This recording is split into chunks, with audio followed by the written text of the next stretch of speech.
وخير الهدي هدي محمد صلى الله عليه وسلم وشر الأمور محدثاتها وكل محدثة بدعة وكل بدعة ضلالة وكل ضلالة في النار ثم أما بعد. Pertamanya mari kita merafakkan setinggi-tinggi kesyukuran kehadrat Allah Subhanahu wa taala di atas taufik dan bantuan Allah Subhanahu wa taala kita dapat memanfaatkan waktu petang kita ini dalam menuntut ilmu Allah Subhanahu wa taala. Hari ini merupakan siri yang ke-14, kuliah kita siri yang ke-14 dalam membincangkan mengenal Rasulullah sallallahu alaihi wasallam melalui Al-Quranul Karim. Dan saya mohon maaf banyak-banyak, pada hari ini kita tak sempat sediakan nota akan menyusul kemudian. Apa yang disampaikan pada hari ini akan diberikan nota. Walau bagaimanapun saya galakkan tuan-tuan dan puan-puan bagi yang bersedia dengan nota dan pen di tangan, dan kertas dan pen di tangan, buku dan kertas catatan itu lebih baik, kerana tidak semua yang disampaikan ini ada dalam nota. Nota disediakan adalah berdasarkan kepada isi kandungan umum, manakala berkaitan dengan syarahan secara detail tidak disebutkan dalam nota, terutamanya apabila berkaitan dengan dalam mensyarahkan perkataan-perkataan tertentu yang dianggap penting.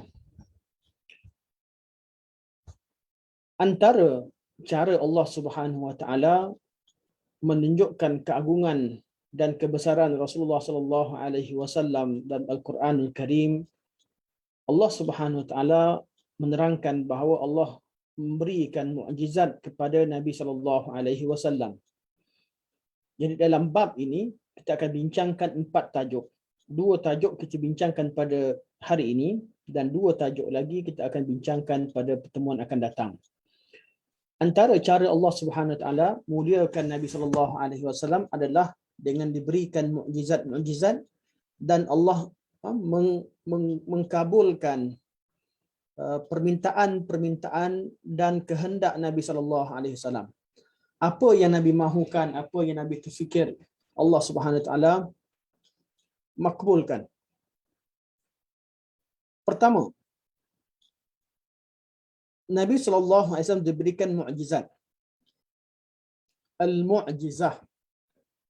Mukjizat adalah salah satu daripada kurniaan Allah Subhanahu wa taala kepada nabi-nabi dan rasul-rasul. Dan semua nabi dan rasul-rasul, atau dikatakan kebanyakan nabi dan rasul diberikan mukjizat oleh Allah Subhanahu wa taala. Tidak semuanya, tidak semuanya. Sebahagian daripada nabi dan rasul tidak disebutkan mereka memiliki mukjizat tertentu untuk memberi pengajaran kepada manusia bahawa kebenaran itu tidak semestinya diketahui melalui mukjizat. Nabi Syuaib alaihi salam tidak disebutkan mukjizat tentang baginda alaihi salatu wassalam. Jadi ada nabi-nabi yang disebutkan mukjizat. Nabi Musa alaihi salam diberikan pelbagai mukjizat. Nabi Isa alaihi salam diberikan pelbagai mukjizat. Nabi Ibrahim, Nabi Nuh dan Nabi kita Muhammad sallallahu alaihi wasallam, namun setengah daripada nabi dan rasul tidak disebutkan mukjizat diberikan kepada mereka sedangkan mereka berjuang dalam medan dakwah. Oleh itu mukjizat bukan jadi syarat kepada kenabian ataupun kerasulan. Cuma sekiranya mukjizat itu berlaku, yang dinamakan sebagai mukjizat, ianya hanya berlaku kepada Rasulullah sallallahu alaihi wasallam.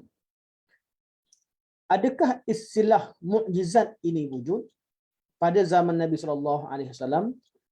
Istilah penggunaan mukjizat iaitu berasal daripada kalimah a'jaza. Mana suatu perbuatan yang tidak mampu dilakukan oleh selain Allah Subhanahu wa taala. Jadi mukjizat dalam erti dan dalam penggunaan istilah mukjizat tidak wujud pada zaman Nabi sallallahu alaihi wasallam. Sebetulnya mukjizat sebahagian daripada al-ayat sebahagian daripada tanda-tanda kebesaran Allah Subhanahu wa taala. Dalam Al-Quran, dalam hadis Nabi SAW, ketika mereka membincangkan tentang mukjizat, mereka menamakan mukjizat itu sebagai al-ayat, sebagai tanda-tanda kebesaran Allah Subhanahu wa taala. Begitu juga kalau berlaku karamah. Kita selalu dengar dalam istilah moden, mana pengajian Islam moden, kita menggunakan istilah mukjizat dan istilah karamah. Istilah karamah juga, mukjizat dan karamah, pada zaman penurunan wahyu, pada zaman Nabi SAW dan pada zaman salafus salih, mereka namakan kedua-duanya sebagai al-ayat, iaitu tanda-tanda kebesaran Allah Subhanahu wa taala atau tanda-tanda kebenaran Islam. Dan tidak menjadi syarat seorang rasul itu memiliki mukjizat. Begitu juga tidak menjadi syarat kepada seorang wali, iaitu orang-orang yang mempertahankan agama Allah Subhanahu wa taala, orang yang mengamalkan, berdakwah dan mempertahankan agama Allah, tidak menjadi syarat bahawa mereka itu berada di pihak benar, hendaklah mereka memiliki karamah atau diberikan karamah. Jadi mukjizat bukan syarat kepada kerasulan, karamah bukan syarat kepada kewalian. Namun kedua-dua perkara ini dinamakan sebagai al-ayat, tanda-tanda kebesaran Allah atau sebahagian daripada tanda-tanda kebenaran agama Islam. Kenapa dikatakan mukjizat adalah merupakan tanda kebesaran Allah? Kerana mukjizat berlaku dengan Allah Subhanahu wa taala melakukan perkara-perkara yang di luar asbab. Allah memperlakukan suatu kejadian yang tidak menurut hukum alam, yang mana selain Allah Subhanahu wa taala tidak akan melakukannya, tidak akan mampu melakukannya. Jadi mukjizat itu berlaku dengan Allah Subhanahu wa taala memperlihatkan tanda kebesarannya, mengubah sebahagian daripada sunnatullah. Bukan mengubah, malah Allah memperlihatkan Allah mampu mencipta, melakukan sesuatu di luar daripada sunnatullah. Walaupun alam ini Allah atur dengan sunnatullah. Allah ciptakan bumi, Allah ciptakan air itu sejuk, api itu panas. Allah ciptakan pisau itu tajam. Allah Subhanahu ciptakan segala makhluk. Allah Subhanahu ciptakan segala makhluk dengan asbabnya. Segala yang berlaku pasti ada sebab dan musabbabnya. Jadi makhluk ketika menginginkan sebarang perubahan atau ingin melakukan sesuatu perlu melalui asbab. Tidak ada sesuatu yang terjadi dengan sendirinya. Tidak ada sesuatu yang mampu terjadi di luar daripada asbab. Asbab inilah dia menjadi hukum alam yang dikaji oleh seluruh pakar ilmu sains atau pengkaji alam. Mereka mengkaji bagaimana Allah susunan alam, mengkaji tentang sains kejadian makhluk Allah Subhanahu wa taala. Allah ciptakan alam ini dengan asbab. Maka makhluk diperintahkan untuk mengkaji asbab-asbab itu. Allah suruh kita perhatikan langit. Perhatikan segala makhluk yang ada, perhatikanlah. Kerana dalam makhluk tersebut terdapat tanda-tanda kebesaran Allah Subhanahu wa taala. Dan makhluk tidak akan mampu melakukan satu perkara luar daripada asbab. Tidak ada makhluk yang mampu terbang di atas, tidak ada manusia yang mampu terbang di atas udara. Tidak ada manusia yang mampu hidup di dalam air selama bertahun-tahun atau berbulan-bulan atau bermukim dalam air. Tak perlu percaya kepada segala cerita-cerita wujudnya manusia dalam air dan sebagainya. Tidak, manusia dinamakan sebagai al-bariyah, makhluk yang Allah cipta tinggal di atas daratan. Tidak, dan segala sesuatu yang kita lakukan pasti melalui asbab. Semua makhluk apabila ditusuk dengan besi yang tajam, mereka akan tercedera. Semua makhluk apabila mereka disembelih, mereka ditetak akan mati. Asbab alam ni sama. Siapa yang tahu asbab alam, mereka akan mengetahui sebahagian ilmu Allah. Sebab itu dalam bab kemajuan duniawi, siapa sahaja yang mengkaji alam dan melakukan asbabnya, mereka akan diberikan oleh Allah Subhanahu Wa Taala kemajuan dalam perkara tersebut. Walaupun mereka berada di negara kafir, bukan negara non-Muslim, namun mereka mengkaji alam. Negara yang mengkaji ilmu pertanian, makin majulah pertanian, sektor pertanian di negara mereka. Ada negara yang mengkaji tentang sejarah.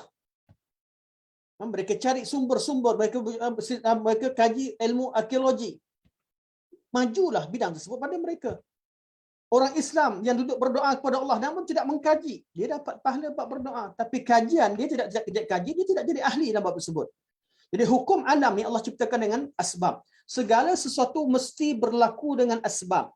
Jadi sebab tu dia katakan bahawa kita perlu mengambil asbab. Kalau kita sakit kepala, kita perlu cari ubat asbabnya. Kerana Allah dah ciptakan tiap-tiap penyakit ada ubat. Jadi asbab ini ingat nama asbab. Namun apabila Allah SWT ingin menunjukkan kuasanya, kadang-kadang Allah lakukan sesuatu tanpa sebab. Allah perintahkan terciptanya janin dalam perut Maryam hanya dengan kalimah kun. Maka terjadilah Nabi Isa alaihi salam dan akhirnya Isa dikenali sebagai kalimatullah, yang manusia yang tercipta dengan kalimah Allah, iaitu Maryam tidak disentuh oleh mana-mana lelaki. Dan itu luar daripada asbab. Begitu juga Allah Subhanahu Wa Taala perintahkan api menjadi sejuk kepada Ibrahim alaihissalam. Ya nar, kuni barda wa salaman ala Ibrahim. Wahai api, jadilah sejuk. Nar, kuni bardan, jadi berubahlah sifat kamu jadi sejuk. Wasalam, dan tempat yang sejahtera dan selesa bagi Ibrahim. Jadi api secara fitrah dan sebab kejadiannya panas membakar. Namun segala yang berlaku di alam ini, walaupun ia berlaku dengan asbab, Allah Subhanahu Wa Taala mampu untuk mengubahnya. Antara tempat-tempat yang Allah Subhanahu Wa Taala tunjukkan kuasanya, Allah ubah asbab alam ini, iaitu melakukan sesuatu di luar daripada asbab untuk memperlihatkan kebenaran agamanya atau untuk memperlihatkan kuasanya. Sebab tu mukjizat dinamakan sebagai al-ayat. Nabi-nabi dan rasul-rasul, tatkala mereka berdakwah, ketika mereka berdakwah menyampaikan agama yang disertai dengan hujah-hujah yang jelas. Sebab tu mukjizat yang paling awal sekali Al-Quranul Karim kita akan bincangkan. Jadi ketika nabi-nabi dan rasul-rasul berdakwah, ada ketikanya golongan yang didakwah kepadanya meminta kepada nabi-nabi dan rasul-rasul untuk membuktikan kebenaran apa yang mereka bawa dengan mencabar mereka melakukan perkara-perkara yang di luar adat. Kenapa? Sebab mereka percaya kalau kamu ini wakil daripada Allah, wakil daripada Tuhan, utusan daripada Allah, dan Allah Maha berkuasa melakukan apa sekalipun, maka lakukanlah perkara yang tidak masuk akal, perkara yang manusia takkan mampu melakukannya. Maka apabila berlakunya perkara di luar kemampuan manusia, luar logik akal dan luar kemampuan manusia, maka logik artinya pada ketika orang itu mencabarnya, tapi tidak bererti ianya mustahil. Ianya satu perkara yang berlaku. Dia tidak mustahil, tapi di luar kemampuan manusia dan kemampuan akal. Bila akal manusia tak mampu memikirkannya dan juga perbuatan manusia takkan mampu melakukannya, maka perkara yang berlaku dinamakan sebagai perkara yang mu'jaz ataupun mu'jizat. Sebab itulah Allah Subhanahu Wa Taala kadang-kadang menunjukkan kuasanya dengan memperlihatkan mukjizat kepada nabi-nabi dan rasul-rasul. Kadang-kadang kerana dicabar. Apabila mereka orang kafir mencabar, suruh membuktikan kebenaran Nabi, dengan mengatakan bahawa sekiranya Tuhan kamu, sekiranya kamu benar utusan Allah, maka mintalah pada Allah untuk lakukan perkara sekian dan sekian. Itu mukjizat yang terhasil daripada cabar. Kadang-kadang tidak perlu pada cabaran. Tatkala Allah Subhanahu wa taala ingin memperlihatkan kuasanya kepada nabi-nabi dan rasul-rasul, kerana ingin menenangkan mereka, Allah Subhanahu wa taala akan tunjukkan kuasanya seperti berlaku dalam peristiwa Isra dan Mi'raj. Sebab itu dua peristiwa mukjizat utama yang disebutkan Al-Quran Al-Karim. Dalam Al-Quran berkaitan mukjizat Nabi, hanya dua mukjizat yang disebutkan. Pertama, mukjizat Nabi SAW belah bulan dalam surah Al-Qamar, dan yang kedua mukjizat peristiwa Isra dan Mi'raj. Atau kita nak bahagikan kepada tiga: Isra satu mukjizat, Mi'raj satu lagi mukjizat. Namun kebiasaannya ulama membicarakan bersama Al-Isra dan Mi'raj, kerana berlaku pada malam yang sama menurut kaul jumhur. Jadi kadang-kadang mukjizat kerana dicabar oleh kaum musyrikin. Kadang-kadang mukjizat berlaku dengan kehendak Allah Subhanahu wa taala. Okey. Apa erti mukjizat? Walaupun kita kata, kita terangkan tentang mukjizat berkaitan dengan apa? Berkaitan dengan sesuatu yang manusia tak mampu. Namun yang manusia tak mampu, adakah hanya terhad kepada mukjizat yang berbentuk menyanggahi ilmu sains atau mukjizat hissiyah, suatu perkara yang zahir? Tidak. Ada mukjizat yang lebih agung daripada mukjizat yang hissiyah, dinamakan sebagai mukjizat ma'nawiyah. Suatu perkara yang tak dapat dilihat tapi dapat difahami dan diketahui bahawa manusia takkan mampu melakukannya. Sebab itulah mukjizat yang paling utama yang dimiliki oleh Nabi Muhammad sallallahu alaihi wasallam adalah Al-Quranul Karim. Al-Quranul Karim pada zahirnya adalah kalimah-kalimah yang merupakan diturunkan dalam bahasa Arab, bahasa yang digunakan pakai oleh orang Arab. Namun Al-Quran adalah mukjizat utama Allah Subhanahu wa taala yang Allah berikan kepada Nabi Muhammad sallallahu alaihi wasallam. Mukjizat bukan berbentuk perkara hissiyah, bukan berbentuk perkara yang nampak dilihat perubahan seperti belah bulan, seperti air keluar daripada celah jari Nabi sallallahu alaihi wasallam, bukan juga dengan pecahnya batu ketika Ahzab, bukannya berlaku dengan perkara-perkara zahir. Mukjizat Quran, mukjizat suatu perkara yang melemahkan kemampuan manusia, namun ia tidak zahir. Dia berbentuk perkara maknawi. Sebab itu Allah Subhanahu Wa Taala menerangkan bahawa Al-Quran ini mukjizat dengan Allah mencabar orang-orang Arab pada zaman ketika mereka berada dalam zaman kefasihan yang paling tinggi. Orang Arab pada zaman Nabi sallallahu alaihi wasallam diutuskan, mereka mempunyai kefasihan yang paling tinggi. Kefahaman mereka terhadap Al-Quranul Karim menjadi hujah kepada generasi seterusnya. Jadi Allah cabar mereka tatkala turunkan Quran untuk menunjukkan bahawa Al-Quran ini kalamullah dan ia adalah mukjizat. Allah tatkala orang kafir tidak percaya kepada Nabi sallallahu alaihi wasallam dan mereka menuduh Nabi bahawa Nabi mereka-reka. Mereka menuduh Nabi sallallahu alaihi wasallam mereka-reka berita berkaitan dengan Al-Quranul Karim. Mereka kata Nabi SAW yang mereka dan melakukan apa yang disebut, yang mereka tuduh sebagai suatu pendustaan. Ketika itu Allah Subhanahu Wa Taala datangkan ayat untuk mencabar mereka. Berkaitan dengan Al-Quranul Karim, ada 5 tempat orang kafir tuduh Nabi bahawa Nabi mereka-reka Al-Quranul Karim. Ada 5 tempat. Surah Yunus ayat 38, Surah Hud ayat 13, Surah Hud ayat 35, Surah As-Sajadah ayat 3, Surah Al-Ahqaf ayat ke-8. 5 tempat ni, tuduhan yang dilemparkan kepada Nabi, satu tuduhan.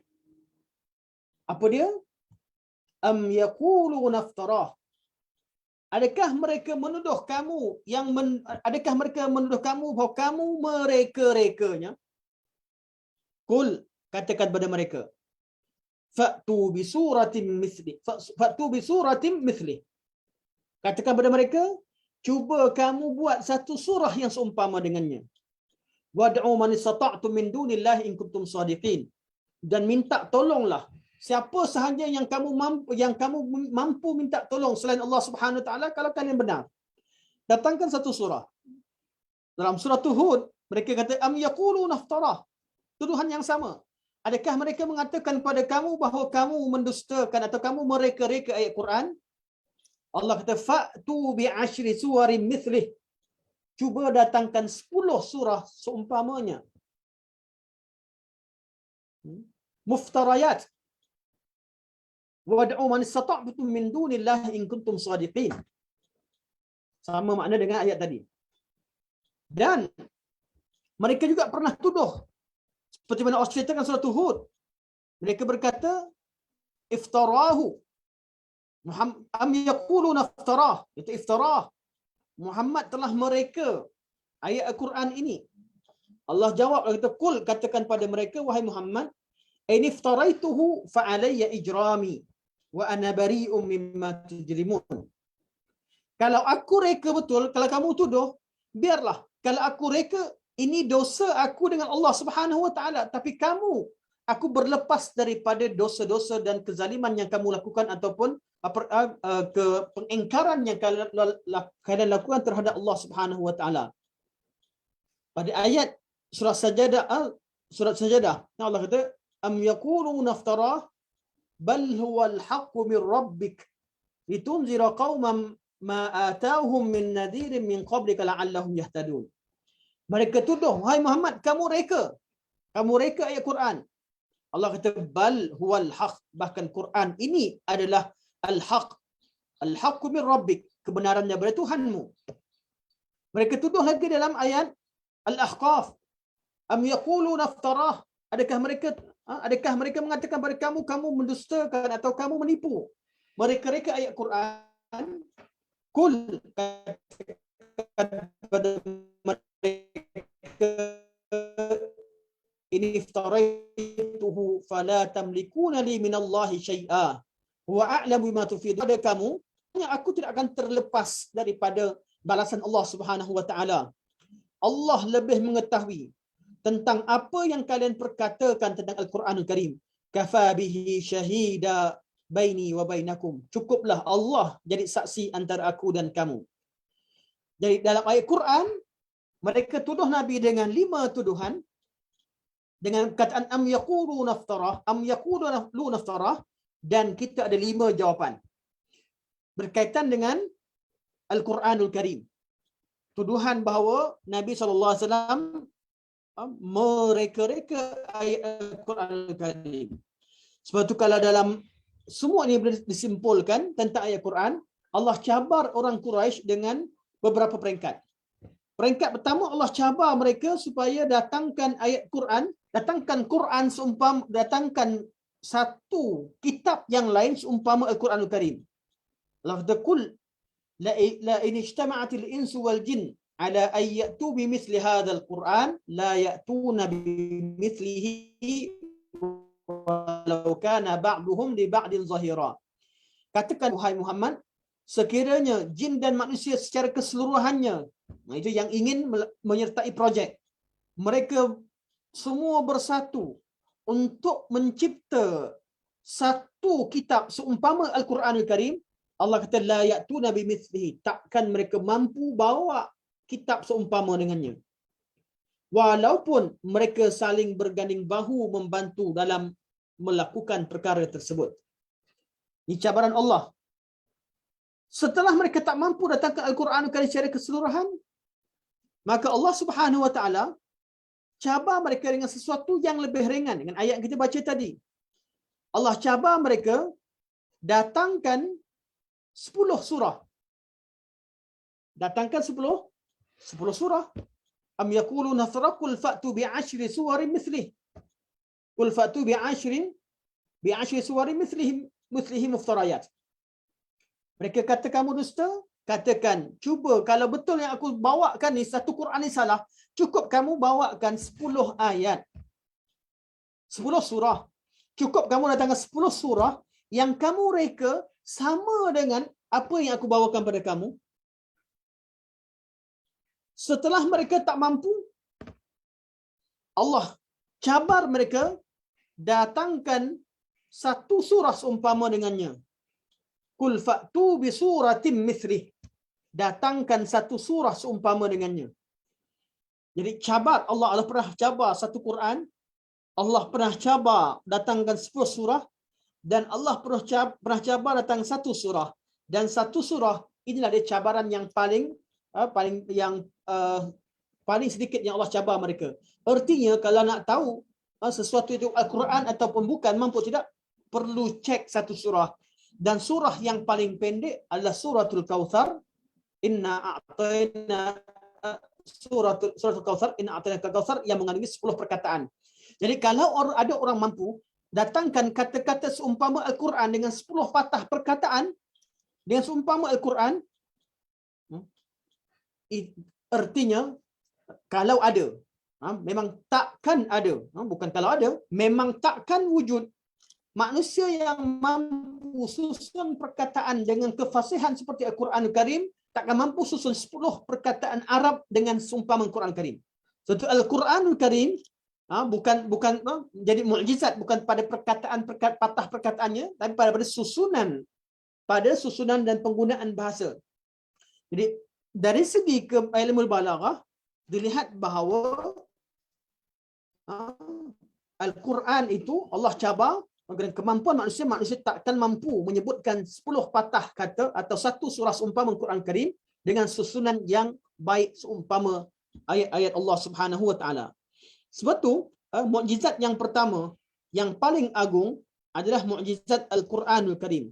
Dan Nabi SAW mengiyakan perkara tersebut, dan Nabi bersabda, wa inna ma kana allazi utituhu wahyan, dan sesungguhnya Al-Quran yang diberikan kepadaku ini adalah satu wahyu, satu wahyu yang Allah Subhanahu wa taala kurniakan kepadaku.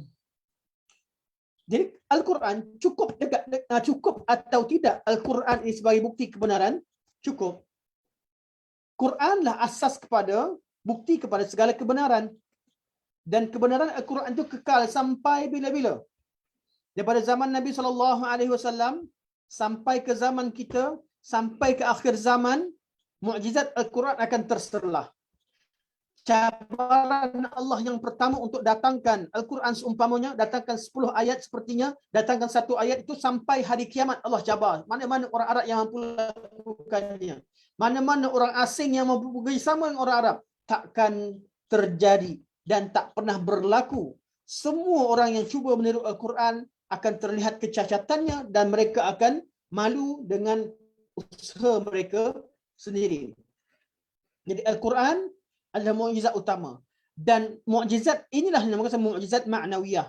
Tak nampak Nabi, bukanlah suatu perubahan berkaitan dengan betul mukjizat. Penggunaan mukjizat dikatakan sebagai asas kepada syarat kepada kenabian adalah satu perkara yang silap, kerana tidak semua nabi memiliki mukjizat, dan tidak semua nabi tidak semestinya mukjizat berbentuk perkara hisiah. Namun dalam sebagai pengajian ilmu yang disebutkan dalam mana sebagai kitab menyebutkan bahawa mukjizat adalah perkara-perkara di luar adat dan menjadi bukti kenabian atau syarat kepada kerasulan atau kenabian seseorang. Mana kat situ ada sikit kesilapan secara teknikal, mana mukjizat tidak menjadi syarat, malah mukjizat sebagai pada ayat. Sebelum masuk kepada perbincangan, saya suka bawakan mukadimah yang satu lagi. Mukjizat dinamakan sebagai ayat. Kenapa sebagai ayat? Mukjizat untuk menunjukkan kuasa Allah. Bukan nak tunjukkan kuasa Nabi SAW. Ini sangat penting. Begitu karamah.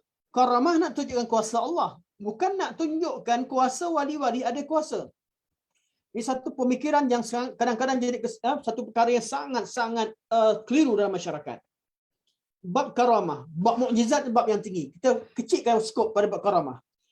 Kenapa mukjizat dan karamah kedua-duanya dinamakan sebagai ayat dalam mana-mana nas? Kerana kedua-duanya tujuannya untuk membuktikan kuasa Allah Subhanahu Wa Taala, untuk memperlihatkan kuasa Allah dan memperlihatkan agama Islam. Jadi kuasa seorang wali, kalau berlaku kepadanya suatu perkara luar biasa, dia tidak memilikinya. Artinya seorang wali tidak memiliki kuasa untuk berjalan di atas air atau terbang di atas udara. ataupun melakukan perkara-perkara di luar adat tidak akan memiliki. Kalau ada orang dakwa diri sebagai wali dan tunjukkan bahawa dia mampu melakukan perkara-perkara luar adat, ini tandanya dia seorang syaitan. Dia adalah syaitan. Di kaedah ulama letakkan. Sebab apa? Mukjizat dan karamah bukan bertujuan untuk tunjukkan kuasa makhluk. Ianya bertujuan untuk tunjukkan kuasa Allah. Bilakah berlaku mukjizat dan karamah? Berlaku tatkala Allah Subhanahu Wa Taala ingin memuliakan hamba-Nya yang memperjuangkan agama Allah. Sebab itulah berlakunya karamah. Sebab itu sebagian ulama mengatakan bahawa karamah adalah sebahagian daripada mukjizat. Karamah sebahagian daripada mukjizat. Kenapa karamah sebagai mukjizat? Karamah hanya berlaku kepada orang-orang yang mengikuti sunnah Nabi sallallahu alaihi wasallam, dan sunnah Nabi itulah bila ikut sunnah Nabi berlakunya karamah, itu tanda sebahagian daripada mukjizat Nabi sallallahu alaihi wasallam. Nabi dah meninggal lama dah, tapi ajaran Nabi diikuti dan orang yang memperjuangkan agama Allah setelah kewafatan Nabi sallallahu alaihi wasallam, mereka perjuangkan agama Allah, kemudian Allah bantu mereka dengan bantuan-bantuan yang tak disangka-sangka. Itu salah satu pada mukjizat Nabi sallallahu alaihi wasallam. Ini sebahagian pandangan ulama. Jadi mereka sangat tegas dan sangat berhati-hati ketika ingin menisbahkan suatu karamah itu kepada seorang wali. Kenapa? Sebab mereka takut ada orang awam, manusia biasa yang menyangka bahawa wali itu memiliki kuasa luar biasa. Seolah-olah wali, ada wali yang boleh terbang di atas udara, ada wali jalan atas air, ada wali boleh ubah batu berubah jadi emas, ada seorang wali karamahnya begitu-begitu, ada wali yang mengislamkan orang Nasara dalam orang wali pergi kat kubur kemudian islamkan orang dalam kubur. Ni semua cerita pelik-pelik wujud dari mana? Daripada kesalahfahaman terhadap konsep al-karamah. Karamah di kalangan wali berlaku dengan kehendak Allah. Memang karamah itu wujud, ya. Dan suatu perkara yang hak. Akidah Ahlussunnah wal Jamaah mengiktiraf wujudnya karamah. Namun berlaku dengan kehendak Allah, bukan dengan kehendak wali. Seorang wali yang pernah berlaku kepadanya, dia pernah terselamat. Dia dalam satu peperangan terselamat berjalan di atas air. Dia tidak boleh mengulangi lagi perbuatannya. Kerana ketika terjadinya perkara tersebut pada suatu ketika, berlaku dengan kehendak Allah.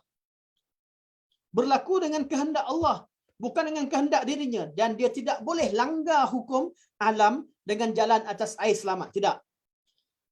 Berlakunya suatu perkara, karamah itu berlaku dengan kehendak Allah dan tak tahu bila terjadi. Dan karamah itu tidak berulang-ulang, tidak dimiliki oleh, tidak ada kuasa. Sebab itulah Nabi tak belah bulan tiap-tiap hari. Nabi tak tunjukkan, tak keluarkan air tiap-tiap hari. Nabi bukan menghasilkan makanan yang banyak pada tiap-tiap ketika. Semuanya berlaku dengan kehendak Allah ataupun dengan perintah Allah Subhanahu wa taala. Kalau Nabi sendiri tidak memiliki kuasa begitu terhadap segala mukjizatnya, semuanya Allah, lebih-lebih lagilah karamah. Karamah itu tidak lain, tidak bukan untuk menunjukkan sunnah Nabi adalah benar. Ketika seseorang mengikuti sunnah Nabi SAW, mengajarkannya, berdakwah kepadanya, berjuang mempertahankannya, kemudian bila mereka ditentang oleh musuh-musuh Islam, Allah zahirkan karamah pada mereka untuk menunjukkan bahawa mereka berada di pihak benar, untuk tunjukkan kuasa Allah, untuk muliakan mereka kerana kemuliaan sunnah Rasulullah SAW. Itu karamah yang benar. Itu karamah yang benar. Okey, Nabi SAW kembali bab karamah. Tuan-tuan kalau soalan tuan-tuan boleh komen dan saya akan cuba jawab. Soalan-soalan berkaitan dengan karamah, berkaitan dengan keramat ke, berkaitan dengan mukjizat dan sebagainya. InsyaAllah saya akan baca komen di sini. Kalau yang ikut melalui Facebook, boleh komen di Facebook, insyaAllah admin host akan hantar di dalam Zoom kita, insyaAllah. Okay, daripada situ kita kena bawa mukjizat yang paling utama adalah mukjizat Al-Quran Al-Karim. Sebab mukjizat Al-Quran berkekalan sampai ke akhir zaman. Tinggal manakala mukjizat yang zahir hanya berlaku pada zaman Nabi SAW. Jadi mukjizat yang paling besar sekali adalah Al-Quranul Karim. Al-Quranul Karim. Dan mukjizat Nabi, mukjizat yang zahir berlaku banyak pada kehidupan Nabi SAW. Malah Nabi Muhammad lah orang yang paling banyak memiliki mukjizat. Kerana Allah Subhanahu Wa Taala ingin muliakan kedudukan Rasulullah SAW. Dalam sekian banyak mukjizat yang berlaku pada Nabi, hanya 2 mukjizat yang Allah sebutkan dalam Al-Quranul Karim, manakala mukjizat yang lain diriwayatkan dalam sunnah Rasulullah sallallahu alaihi wasallam dalam sirah yang sahih. Jadi apakah mukjizat tersebut? Kalau mukjizat Nabi banyaklah. Mukjizat Nabi terlalu banyak. Mana keluarnya air daripada celah-celah jari Nabi sallallahu alaihi wasallam, makanan yang sedikit, kemudian berkembang jadi banyak, berlaku banyak kali. Antaranya bersama dengan di rumah Jabir bin Abdullah radhiyallahu anhu dan peristiwa peperangan Al-Ahzab. Begitu juga adanya tiba-tiba ada pohon kurma, sebatang kurma memberi salam kepada ataupun menangis ketika dipindahkan mimbar Nabi sallallahu alaihi wasallam. Ada binatang yang beri salam kepada Nabi sallallahu alaihi wasallam. Bergegarnya gunung Uhud ketika Nabi bersama Abu Bakar, Umar dan Uthman berada di atas bukit Uhud. Bagaimana susu keluar dengan banyaknya daripada seekor unta yang kurus. Dan berlaku banyak peristiwa yang lain yang mana tak mungkin dibincangkan dengan satu majlis. Malah ianya merupakan satu bidang yang tersendiri, berkaitan bidang ilmu dalail. Siapa yang belajar ilmu berkaitan Rasulullah selain pada sirah, selain daripada berkaitan dengan berkaitan hukum hakam, kita kaji bab dalail selain pada syama'il. Sebab tu kita bincang tentang kesahihan riwayat berkaitan dengan mukjizat yang diberitakan kepada Nabi sallallahu alaihi wasallam. Jadi mukjizat yang berkaitan dengan perkara hissiyah hanya berlaku pada zaman Nabi sallallahu alaihi wasallam. Manakala mukjizat maknawiyah yang kekal sampai ke hari akhirat. Pertama sekali adalah Al-Quranul Karim. Yang kedua adalah berkaitan dengan yang terkandung dalam sunnah Nabi, apa yang Nabi ceritakan tentang tanda-tanda akhir zaman atau sesuatu yang akan berlaku di akhir zaman dan sebagainya. Namun perbincangan kita pada hari ini hanya fokus kepada 2 mukjizat utama yang Allah sebutkan dalam Al-Quranul Karim. 2 mukjizat utama yang Allah sebutkan dalam Al-Quran. Pertama adalah berlakunya belah bulan. Nabi membelah bulan. Dalam surah Al-Qamar ayat pertama Allah sebut iqtarabatis sa'ah wa insyaqqal qamar. Apabila dekat berlakunya hari kiamat dan ketika itu bulan pun terbelah. Bila dekat berlakunya kiamat, maka bulan pun terbelah. Ayat ini berkaitan dengan peristiwa Nabi sallallahu alaihi wasallam membelah bulan setelah dicabar oleh golongan musyrikin Makkah Al-Mukarramah. Jadi orang musyrikin cabar Nabi untuk belah bulan. Kemudian Nabi sallallahu alaihi wasallam berdoa kepada Allah, akhirnya bulan terbelah. Kita akan bacakan riwayat-riwayat seperti yang disebutkan oleh Syekh Saleh, oleh Syekh Abdul Rahman Hausawi. Ayat ini sebahagian pada ulama hampir berlaku ijma' ataupun kata-kata ijma' telah berlaku bahawa ianya berlaku pada zaman Nabi sallallahu alaihi wasallam. Jadi bila Nabi diutuskan dan berlakunya belah bulan, artinya memang sejak pada zaman Nabi telah pun Allah namakan bahawa dunia ini dah hampir kiamat. Dalam pandangan Allah Subhanahu wa taala. Umur alam ni secara keseluruhannya sejak ketika Nabi diutuskan itu tandanya dah dekat dengan kiamat. Dia tak perlu kita risau cerita ni tanda kiamat dah berlaku, dah dekat kiamat. Tak perlu risau.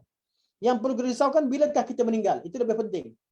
Itu lebih penting. Kiamat kecil yang berlaku pada diri kita. Alam ini secara qat'i bahawa alam ini memang berada di hujung umurnya. Banyak dalam riwayat hadis Nabi sallallahu alaihi wasallam sama ada dalam peristiwa Isra Mi'raj atau berkaitan ayat Quran, Allah ceritakan bahawa sudah hampir hari kiamat, berlakulah belah bulan, dan ulama ijma' bahawa peristiwa ini berlaku ketika zaman Nabi sallallahu alaihi wasallam. Saya sebut ijma', tapi akan ada qaul. Sebagian para ulama sebut qaul jumhur. Jumhur mengatakan bahawa bulan yang terbelah itu telah pun berlaku pada zaman Nabi SAW. Dan ada kenapa kata jumhur? Sebagian ulama mengambil pandangan yang mengatakan bahawa bulan akan terbelah di hari kiamat, di dekat dengan berlaku kiamat, berlaku belah bulan, mereka sebagai satu kaul. Bagi ulama yang tak terima langsung pandangan tersebut dan tidak menyatakan dia adalah pandangan yang muktabar, mereka kata pandangan itu pandangan yang tak perlu dipandang. Walaupun pandangan itu diriwayatkan daripada Al-Hasan bin Ali, sahabat Nabi anak cucu Nabi SAW, Al-Hasan bin Ali. Namun setelah berlakunya ijma' pada ketikanya dan Hasan Ali lahir kemudian dan berkaitan penisbahan kaul pada beliau juga ada yang mempertikaikannya, maka dikatakan bahawa lebih tepat, lebih jelas seperti kaul jumhur ataupun kaul yang benar, yang tepat, peristiwa terbelahnya bulan berlaku pada zaman Nabi SAW. Kenapa? Sebab disebutkan dalam Al-Quran Al-Karim dan disebutkan hadis Nabi SAW sehingga kata Ibnu Katsir rahimahullah, ianya telah mencapai bilangan mutawatir, bilangan tawatur, iaitu yang bilangan terlalu ramai sahabat yang menceritakan tentang peristiwa ini sehingga ianya tidak boleh ditolak dan tidak boleh diragui menurut Ibnu Katsir rahimahullah. Jadi Allah kata iqtarabatis saah wa anshaqqal qamar, apabila dekat hari kiamat bulan akan terbelah. Berlakulah wa anshaqqa dengan mana bila berlaku hari kiamat maka terbelahlah bulan. Itu ayat Quran. Apakah makna ayat ini? Kita tengok kepada hadis Nabi SAW. Ibn Mas'ud meriwayatkan dalam Sahih Bukhari, Bukhari meriwayatkan dari Abdullah bin Mas'ud, kata Ibn Mas'ud, insyaqqal qamar ala ahdi Rasulullah sallallahu alaihi wasallam syaqqaini atau syiqqaini. Faqala an-nabiy sallallahu alaihi wasallam ishhadu. Telah berlaku belah bulan terbelah kepada dua pada zaman Nabi sallallahu alaihi wasallam, dan Nabi katakan kepada kaum Quraisy, saksikanlah apa yang kalian minta. Dalam riwayat yang lain, dalam riwayat Muslim, disebutkan oleh Abdullah bin Mas'ud juga, beliau berkata, untuk pengetahuan, Abdullah bin Mas'ud antara sahabat yang awal masuk Islam di Makkah Al-Mukarramah. Antara yang nama Abdullah ni, Abdullah bin Umar, Abdullah bin Mas'ud, Abdullah bin Amr Al-As, dan Abdullah bin Abbas dan sebagainya. Abdullah bin Mas'ud adalah yang paling tua. Kerana beliau bukan dari kalangan kanak-kanak, malah beliau dari kalangan pemuda. Dan masuk Islam sejak pada di Makkah Al-Mukarramah.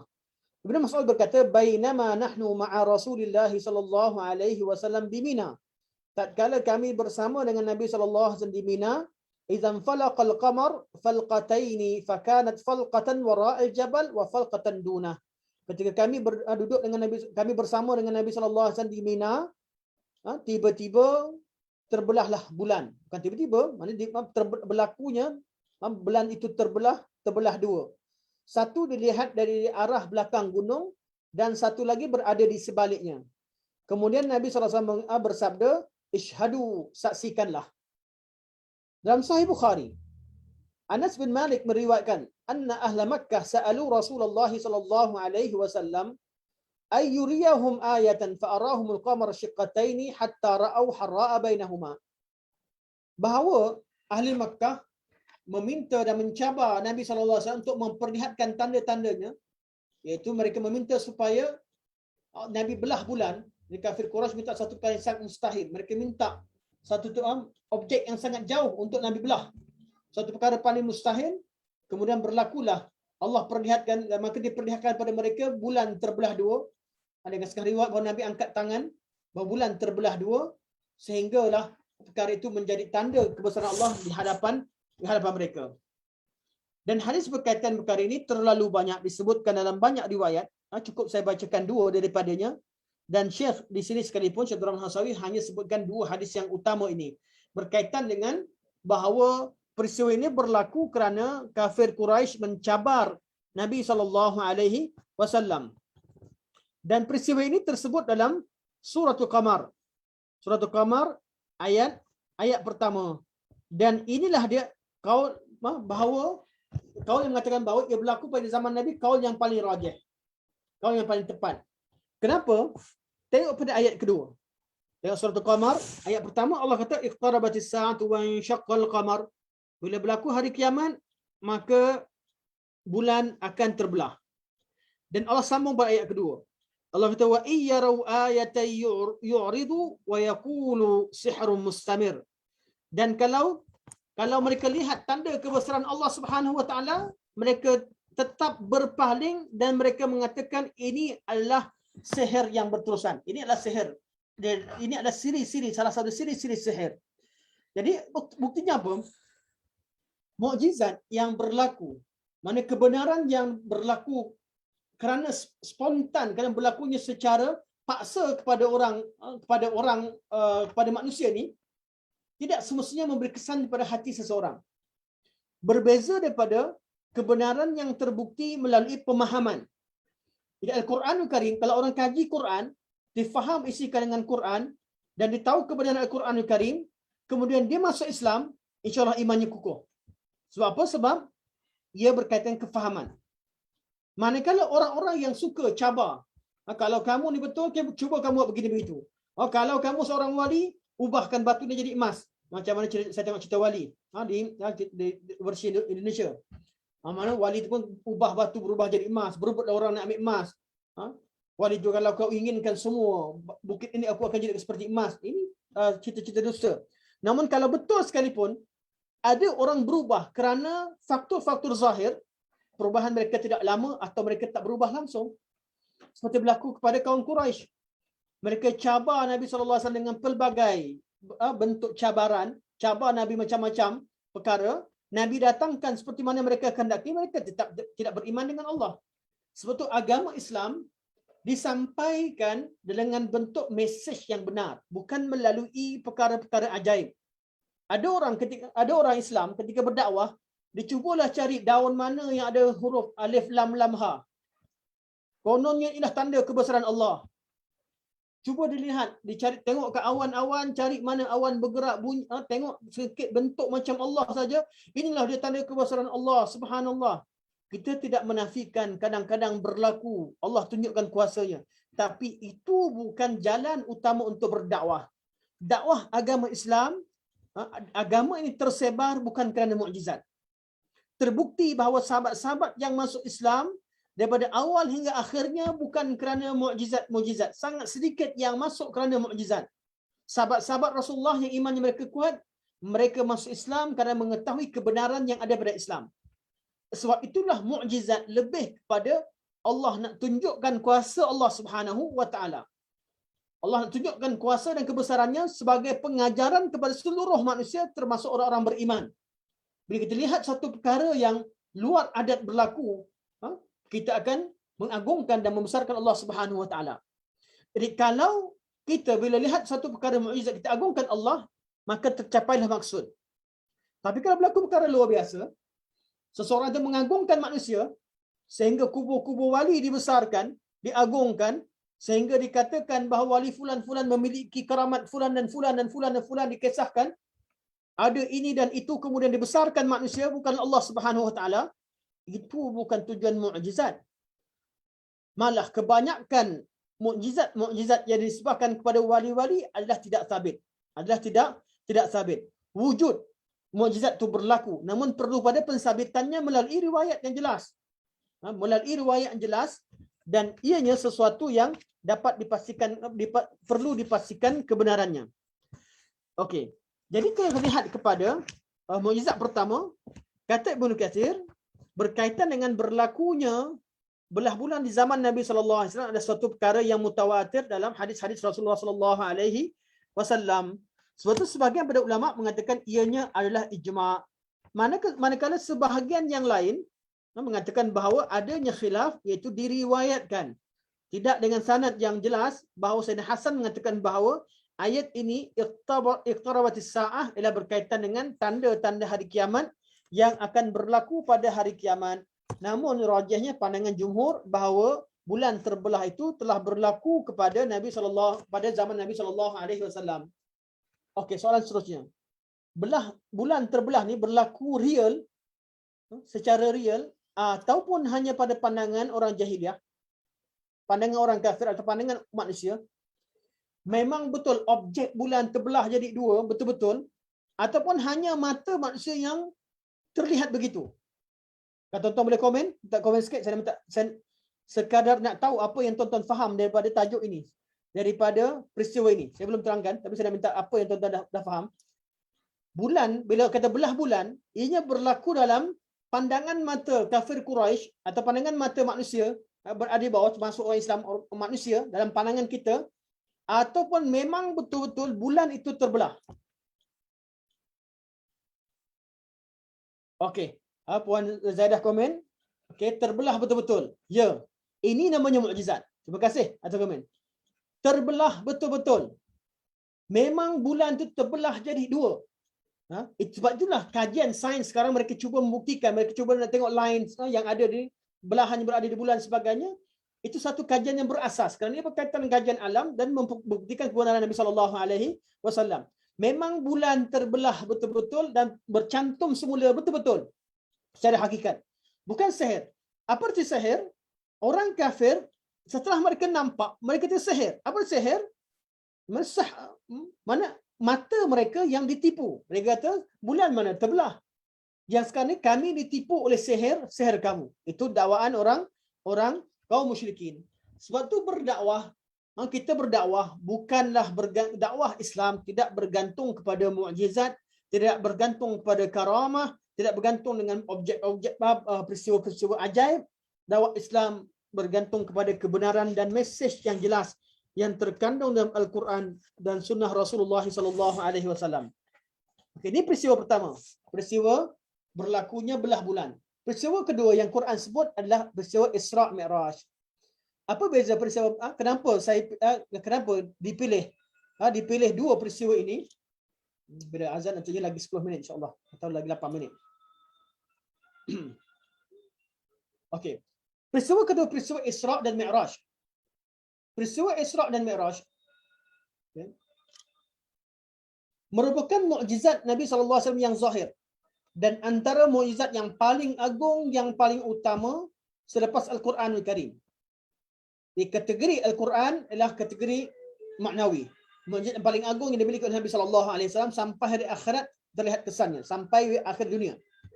Sampai hari akhirat orang naik dengan Al-Quran, ada orang yang diangkat darajat kerana Al-Quranul Karim.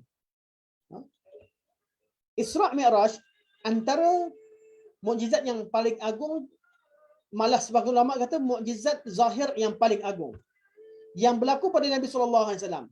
Namun bezanya dengan peristiwa belah bulan tadi, belah bulan berlaku kerana orang kafir cabar Nabi SAW. Tapi peristiwa Isra' Mi'raj berlaku bukan dengan kehendak kaum musyrikin. Nak menunjukkan bahawa agama ni tak semestinya nak kena ikut cakap orang kafir. Apa orang kafir cabar, orang kafir nak, tak. Allah bebas melakukan apa sekalipun.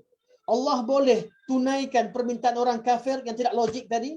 Allah juga boleh perlihatkan kuasanya tanpa dengan permintaan mereka. Malah peristiwa Isra' Mi'raj adalah peristiwa yang membuktikan kebesaran Allah Subhanahu Wa Taala yang menjadi hujah kepada kaum musyrikin, dan kaum musyrikin malah mengingkarinya. Dan mereka terkejut apa yang Nabi dakwa, kerana mereka percaya bahawa Nabi seorang yang al-amin, seorang yang siddiq, yang tidak pernah berdusta, yang amanah dalam segala percakapan dan perbuatannya.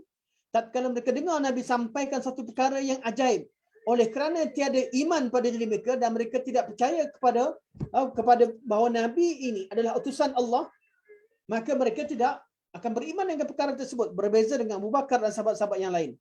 Jadi beza Isra' Mi'raj dengan belah bulan, Isra' Mi'raj berlaku tanpa ada sebarang cabaran daripada orang Quraisy. Malah ianya berlaku setelah Nabi berlaku Allah sendiri yang nak tunjukkan kuasanya kepada Nabi Muhammad SAW. Sebab tu dikatakan Isra' Mi'raj mukjizat yang paling utama. Sebab bukan kerana orang Quraisy, bukan kerana siapa-siapa, Allah bawa Nabi pada peristiwa Isra' Mi'raj dan semata-mata bawa daripada Isra kemudian Mi'raj semata-mata untuk memperlihatkan kuasanya kepada Nabi Muhammad. Beza daripada belah bulan tadi. Beza peristiwa yang lain. Kadang-kadang Allah tunjukkan kuasanya kepada manusia yang tidak beriman. Namun Isra Mi'raj Allah lakukan peristiwa tersebut kepada Nabi sallallahu alaihi wasallam untuk tunjukkan kebesarannya kepada Nabi Muhammad sallallahu alaihi wasallam sendiri.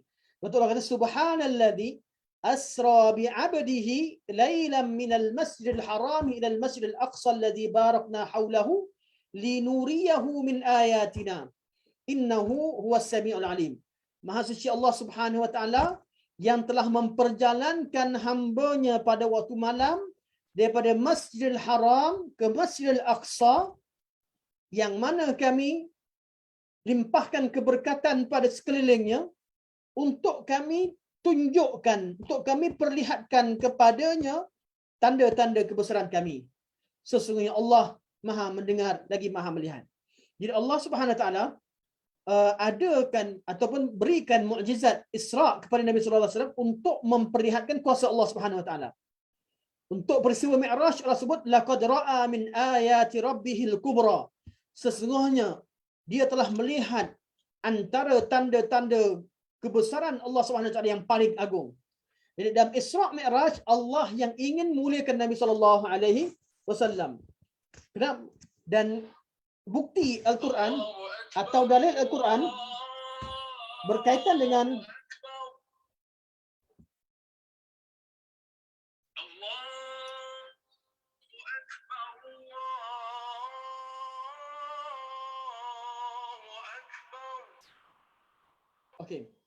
ayat Al-Quran berkaitan dengan peristiwa Isra. Tuan-tuan boleh rujuk pada suratul Isra ayat pertama dan seterusnya, berkaitan dengan peristiwa Isra.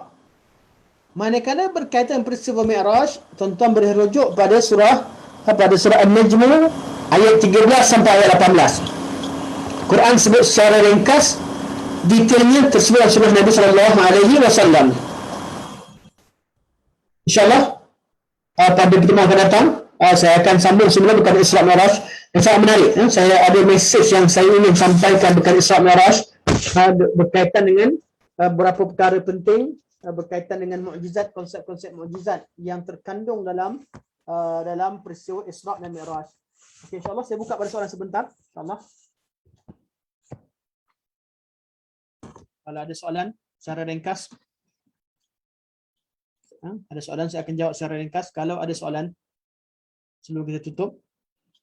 Jadi minggu depan insya-Allah nota akan diberikan nanti. Akan menyusul nota untuk nota dua mukjizat berkaitan dengan Isra Mi'raj dan juga berkaitan dengan bulan terbelah. Juga nota berkaitan dengan pertukaran kiblat. Nanti insya-Allah akan akan dibaca. Jadi pertemuan akan datang kita akan sambung lagi perbincangan bab ini. Minta maaf saya agak detail bincang tentang mukjizat sebab sangat penting. Ramai sekarang orang banyak mendakwa, banyak video-video cerita tentang karamat begitu banyak, menyebabkan saya rasa perlu saya berikan penekanan yang lebih berkaitan dengan kefahaman berkaitan karamah. Okey, kalau tak ada soalan sekarang tuan-tuan dan puan-puan, tajuk ni tuan-tuan kumpulkan maklumat berkaitan dengan atau baca maklumat berkaitan dengan karamat wali-wali atau berkaitan mukjizat. Tuan-tuan boleh kemukakan pada temuan akan datang insya-Allah. Kita bincangkan secara lebih mendalam atau lebih perbincangan seterusnya berkaitan dengan mukjizat Nabi dan Rasul insya-Allah. Dan bab ini antara bab yang sangat penting setelah daripada bab-bab uluhiyah, nubuwah dan al-ma'ad. Bab mukjizat kerana berkaitan dengan kuasa Allah, berkaitan dengan Rasulullah sallallahu alaihi wasallam.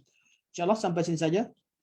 Subhanakallahumma hamdika asyhadu an la ilaha illa anta astaghfiruka wa atubu ilaik. Wa sallallahu ala sayyidina Muhammad wa ala alihi wa sahbihi wa baraka wa sallam. Walhamdulillahi rabbil alamin. Wassalamualaikum warahmatullahi wabarakatuh.